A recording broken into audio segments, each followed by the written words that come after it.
अगर कोई आलिम किसी दूसरे आलिम को एक स्टेज से, एक मिंबर से, एक ऊंची जगह से नाम लेके कह रहा है कि ये बुरे हैं, यानी ये खुद बुरा है पहले, बिल्कुल गलत है, ये गलत है। बिल्कुल गलत है। हमारे इसमें ये मसला है कि एक मुज्तहिद दूसरे मुज्तहिद के मसले को गलत नहीं कह सकता, काट नहीं सकता।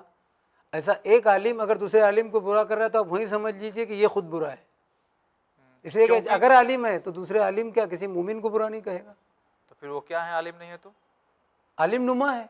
अच्छा, आलिम नुमा है। आयतुल्लाह मोहसिनुल हकीम कहते थे तालिब इल्म और है, तालिब इल्म नुमा होना और है, आलिम और है, आलिम नुमा होना और है। नहीं, अभी आपने जो बात एक कही, देखिए यहाँ से इख्तिलाफ पैदा हुआ है। हम चाहते हैं कि इत्तेहाद की बात, क्योंकि टॉपिक से नहीं हटना चाहते हैं। आपने कहा कि एक मर्जा कुछ फतवा दे रहा है तो दूसरा मर्जा उसे नहीं बोल सकता, उसकी बात को काटता नहीं है, उसके फतवे को बातिल नहीं कहता वो। नहीं, अगर मालूम हो जाए कि ये गलत है तो मर्जा ऐसा वो मर्जा ही नहीं रहेगा।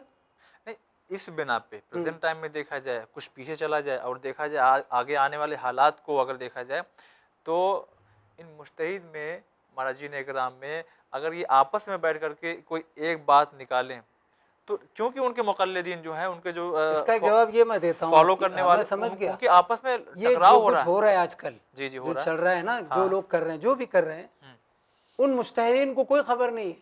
ये उनके नाम से कर रहे हैं, लेकिन मुज्तहिदीन का कोई हुक्म नहीं है, बिल्कुल नहीं। क्या खबर भी नहीं है? मुज्तहिदीन को बिल्कुल खबर नहीं है। मुज्तहिदीन में आपस में कोई टकराव, कोई टकराव नहीं है, कोई टकराव नहीं है। उनके फॉलोवर जो है आपस में लड़े मरे जा रहे हैं, उनको खबर नहीं है। ये खुद अपनी तरफ से दो ईंट की मस्जिद बना रहे हैं, ये ईगो का शिकार हैं, ये अनानियत का शिकार है। सब नहीं है, कुछ ही तो हैं, जो भी है वो कुछ ही तो हैं। वरना देखिए आप, आयतुल्लाह इमाम खुमैनी ने ये कहा था कि मेरे भाई आयतुल्लाह अबुल कासिम खुई की जो किताब है इल्मुर रिजाल, उनकी जो तसनीफ़ है, तालीफ, उसकी मैं एहतियाज रखता हूँ। ये क्या इत्तेहाद का पैगाम है कि नहीं? फतावे में टकराव किस बिना पे? फतावे का टकराव उसके अपने ज़ाती इज्तिहाद और रिसर्च की बिना पर है, जो उसके लिए जायज़ है, उसके नज़दीक ये साबित नहीं हो रहा है। उनके लिए जायज़ है, उनके मुक़ल्लिदीन के लिए भी जायज़ है। भाई जो आप जिसके मुक़ल्लिद है उसको फॉलो करो, जो वो कहता है वैसा अमल कीजिए। अगर हम आपस में झगड़ा कर रहे हैं तो?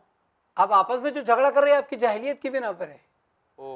इसका और एक जवाब मैं दे देता हूँ। ये झगड़े का एक रीज़न तो क्या बताया कि हमने अल्लाह रसूल इमाम की पसंद की पोटली बना के एक तरफ रख दी है और अपनी पसंद को माशरे में ठोसना चाहते हैं सोसाइटी में, इस बिना पर भी होता है। अब इसका और एक जवाब है, ये हदीस काफ़ी है पूरे मसले के लिए। क्या हदीस है इमाम मासूम की, लो सकतल जाहिलियतो व मख्तलफन नास, अगर जाहिल माशरे में खामोश रहे तो लोगों में कभी इख्तलाफ नहीं होगा। यानी अगर माशरे को देखा जाए, हालात को, जहालत ज़्यादा फैल रही है, जहालत की बिना पर ही हो रहा है। हर आदमी कुछ भी मुंह से बका जा रहा है, कहे जा रहा है।